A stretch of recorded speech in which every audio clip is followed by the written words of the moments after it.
Okay, welcome back. In this episode, I'm going to be teaching you guys about a concept called piping. Piping is really important in Linux. There's going to be an entire chapter about it in Linux Gym.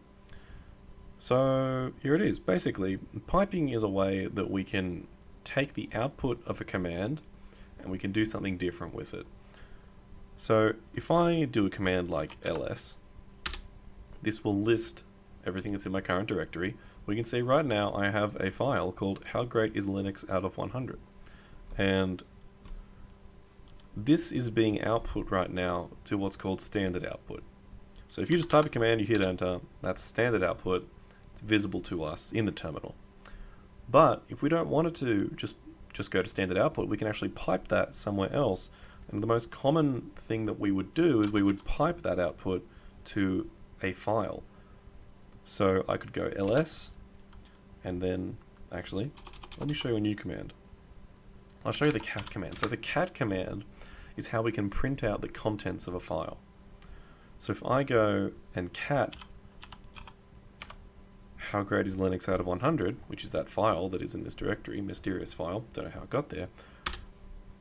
Oh, look at that, 100. Linux is 100 out of 100. That's cool. That's cool to know. Anyway, we could pipe that output, if we wanted to a different file. And that we can do that with this greater than sign. So that's piping right there.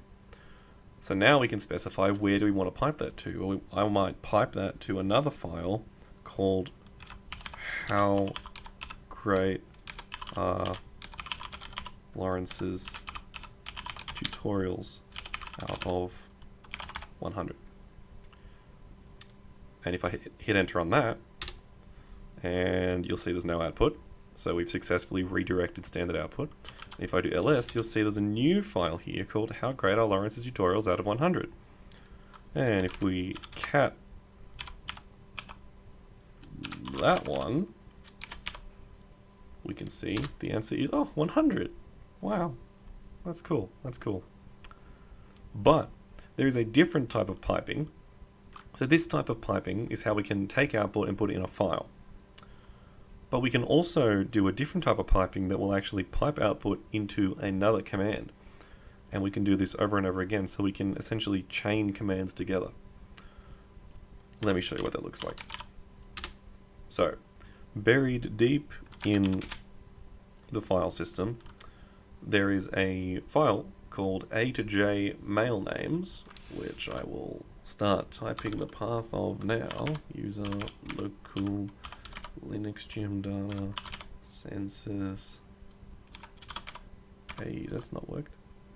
What have I missed? There you go, A to J mail names.txt. If this file path is confusing you, don't worry, you'll get there at some point. This is quite late in the Linux Gym chapters that I'm taking this from. If I cat that out, you'll see that we have a list here of some names and we have some other things going on. It's just the contents of a file right now. It's just a test file, basically. And what we could do is we could pipe that into a different command. So I'm going to actually pipe this into a command called head. And what the head command does is it will return to us only the first 10 lines of a file. So if I do that, you'll see that what we actually get is the same thing, but we just get the first 10 lines. So what we've done is we've printed out the contents of A to J mail names, but instead of us seeing that in standard output, we're piping that into the head command, which is modifying it and giving us just the first 10 lines of the file. And if we wanted to, we could keep doing this. We could pipe that again into a different command, maybe the word count command. And that is what the word count command gives us.